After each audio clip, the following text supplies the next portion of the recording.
I've been in the wireless industry for the last 20-odd years. Was with Lucent, and now I'm working with Verizon. I'm in the network planning organization of Verizon. My colleague Howard we will split the presentation between us. What I will cover in this presentation is we will talk about, and Emil has already given a beautiful overview of the drivers which have taken the current 5G, the current LTE into the next generation. So what I'll skip through a few of the slides which are probably reiterates the information he provided. But the overview, what we are trying to do is, currently we are in the LTE network, we are trying to migrate to the 5G. In that process, there are drivers which are driving a particular use case to handle the application for fixed wireless. So we'll talk about the drivers, and then we'll talk about the implementation aspect of the 5G, what we are doing, and we'll probably touch upon some of the testing aspects which are critical for the success of the 5G deployments.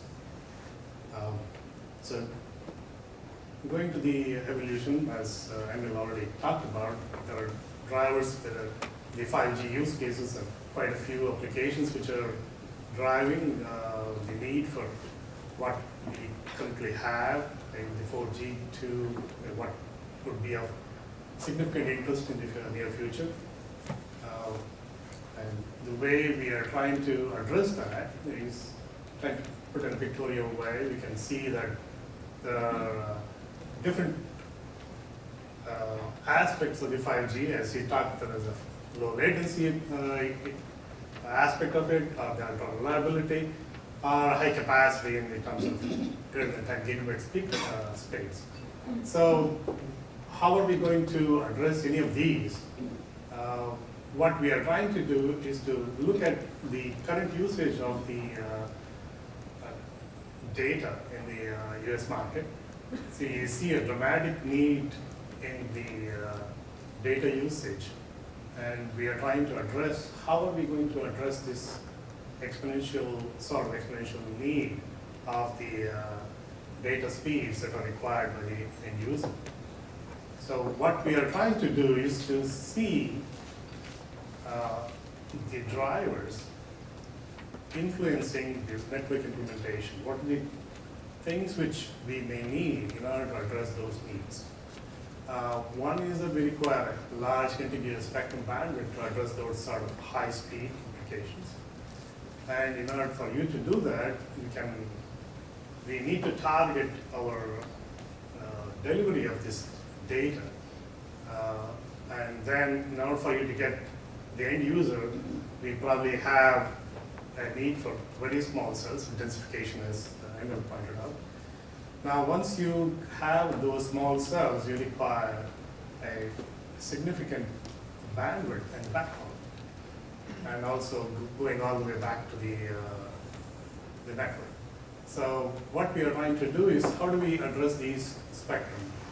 In the US, what we are currently have is a spectrum which FCC allocated recently, the 28 gigahertz.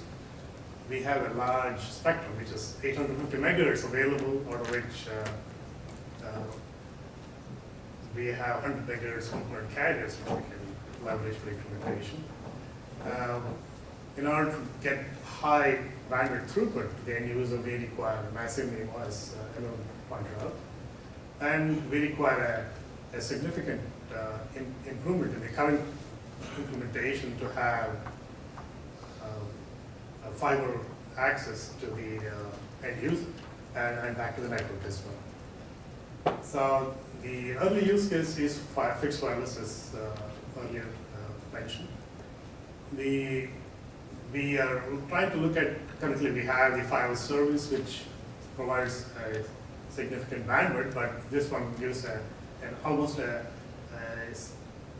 multiplication of the current bandwidth which you can get from the fiber service. The application is to use a fixed service with some limited mobility as a edge, and it's targeted for the residential users and commercial office buildings, retail, etc.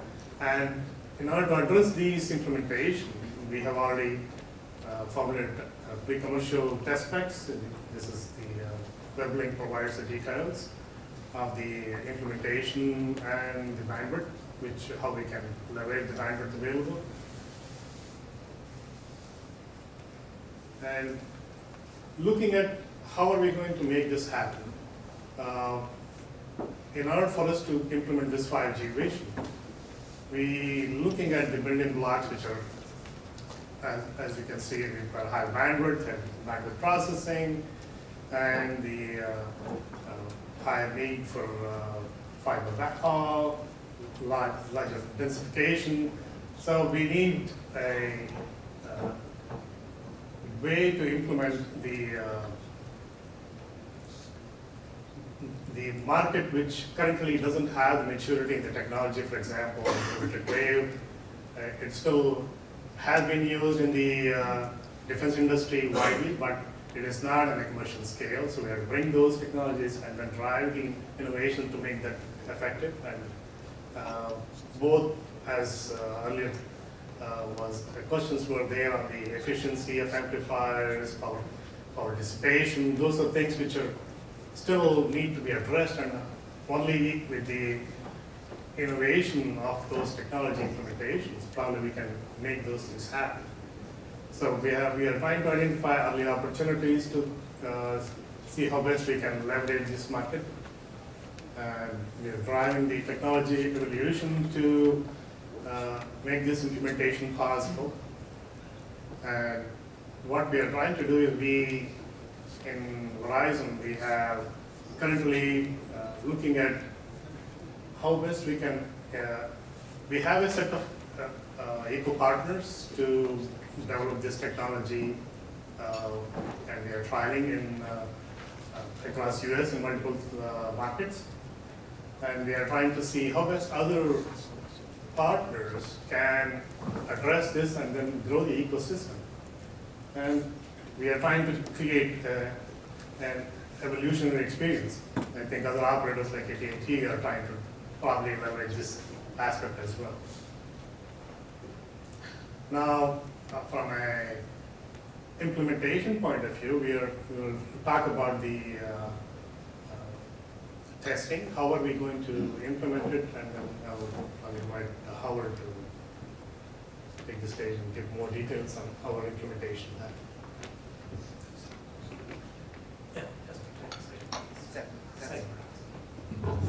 Hello. Okay. Thanks for everyone. Good morning. To attend this meeting. My name is Howard Tang. I was working before with Lucent, then moved to Verizon, and now I'm in the network planning team. I'm a co-worker with Sreenath. Our team is the group initiate the Verizon 5G project. So there's a parallel couple of responsibility that our team are working on. One is to drive the 5G movement in the industry, and also that's so you will see actually many of them maybe you already familiar with. We have 5GTF Technology Forum, which proposed the first industry 5G standard.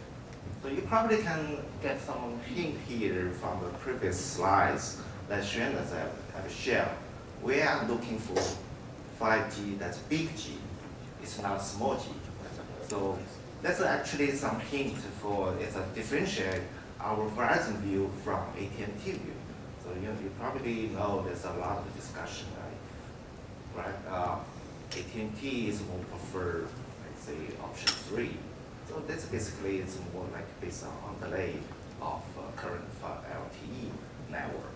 So they just introduce kind of 5G elements to enhance LTE performance.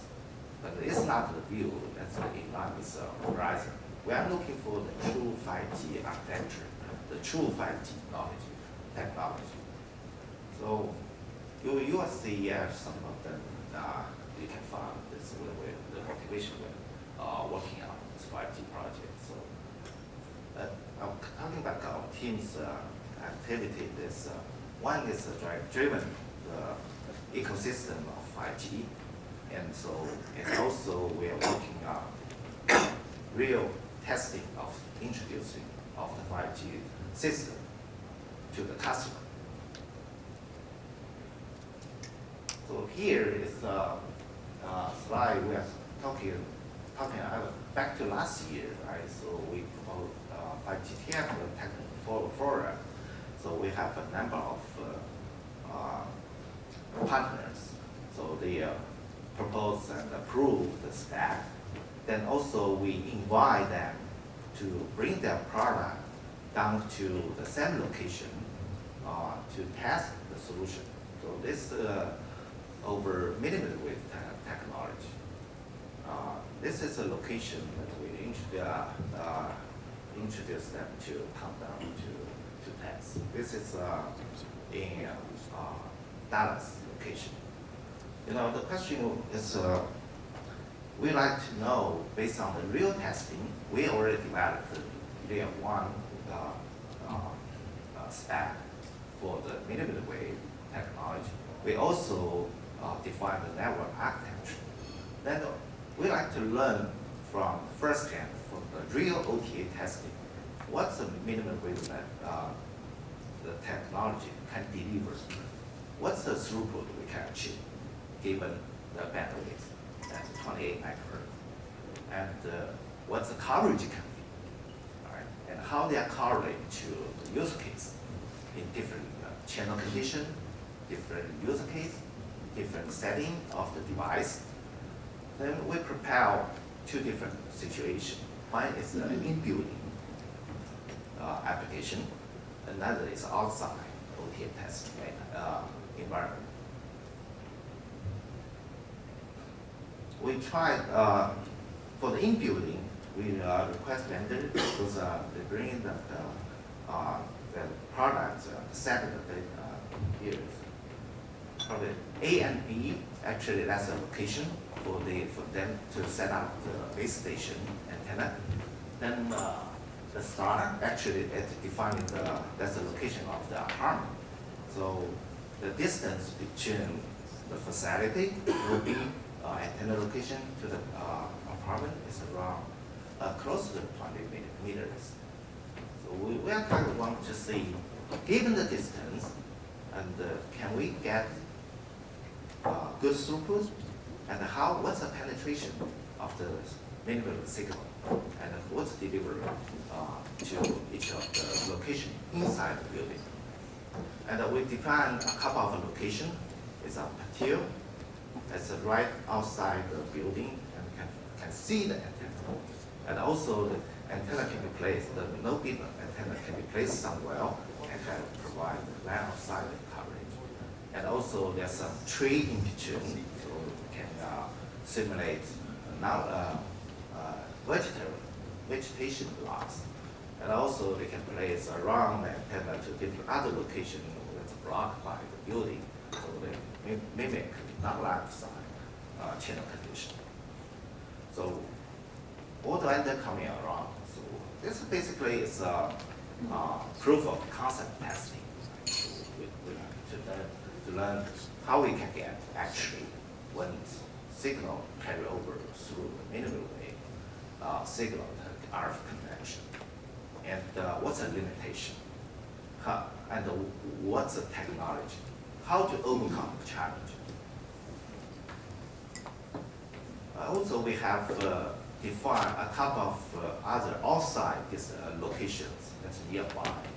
So this will be around the facility. So there's a range between the antenna, no beam antenna to the device, varies from like 100 feet to thousands feet. So based on the testing, actually we're seeing when we try to provide service over mmWave, it's over 28 gigahertz bandwidth. To get gigabps throughput is possible. It's not a mission impossible. So we just see the throughput. That's good. However, challenges are obvious as well. We're seeing it's pretty as expected, right? So there's a lot of penetration loss. So there's a correlate to the location of the CPU. And also, vegetation loss is also a big challenge. When we place the antenna, the antenna behind the tree, we are seeing a big degradation of the received signal quality.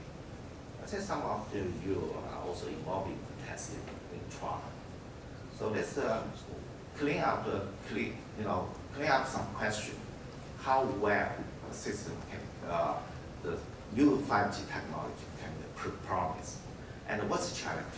And when they collect the data and bring back to home to continue developing their trial system, and they redefine their spec.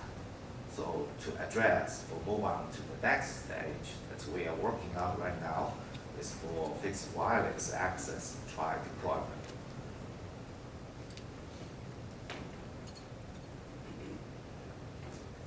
Here is the slides that show, we say, penetration for the mmWave transmission. Penetration loss is a big challenge. Right? So we try to quantify how much loss it can be. So we set up a simple lab configuration, which actually that was developed by our Verizon veteran, David McCaddy. Many of you may know him well. He is interested in hands-on technology trial.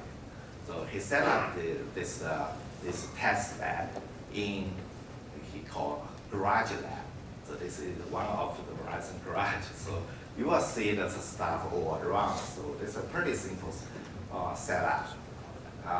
We have some estimate about the measurement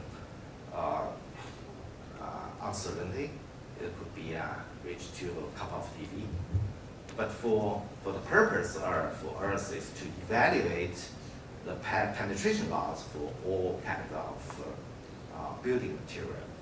So we have the one, and on the test bed, we have one signal generator. Actually, this is not a real signal generator available at the moment right now on the market. So we borrow one from one vendor. Then it's a radio generator.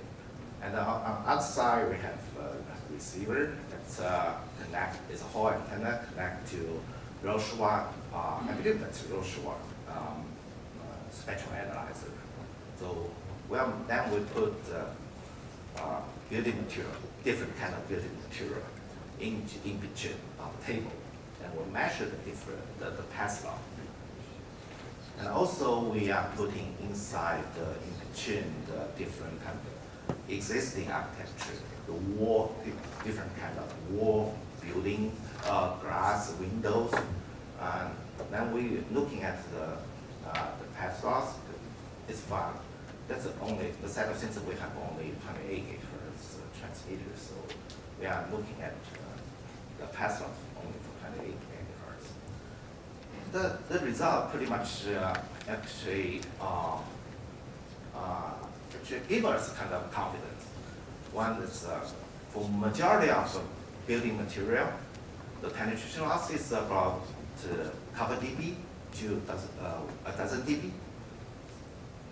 But for this, so that means if you put the device behind the regular wall somewhere inside the home, you still can get some promising coverage. However, there are also other materials, typically metallic material like low E glass. We tried the low E glass to double layer low E glass. We saw the penetration loss gap as much as 40 dB. So basically, for the RF coverage, this is basically a killer, which means all this kind of testing gave us an idea. When we try to deploy the device, one of the questions, where the device can be placed. If there's a low E glass, definitely you don't want to put the device behind it. Then it's basically will not get us any throughput. You will not get any coverage. And also, look at this simple test bed. Actually give you some information that we don't really, it's really an initial stage of 5G technology. So we are making out the real testing equipment. So we are borrowing some test bed from so this is actually, that means that that's the opportunity for all the vendors, including testing solution vendors. So you can think about we definitely need the support from the testing solution provider. So to engage into the 5G deployment later on.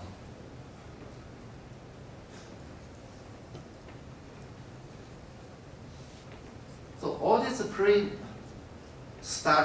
pre-trial, give us good learning. So one is throughput is promising. It's definitely. As long as you have good spectrum and a good coverage, we can get a Gbps throughput. That's no question. However, also challenges is obvious as well, like penetration loss, the vegetation loss. That's a very significant. So this is driven us to we need the 5G building block, typically like beamforming. It's essential for promising the 5G radio transmission over millimeter channel. I'm not talking about sub-gigahertz spectrum. It's for the 28 gigahertz. That's because Verizon or the system is now operating in this spectrum. So we require the beamforming and pro-beam tracking. This is a very essential technology to promise the 5G transmission and to deliver the service to the user side.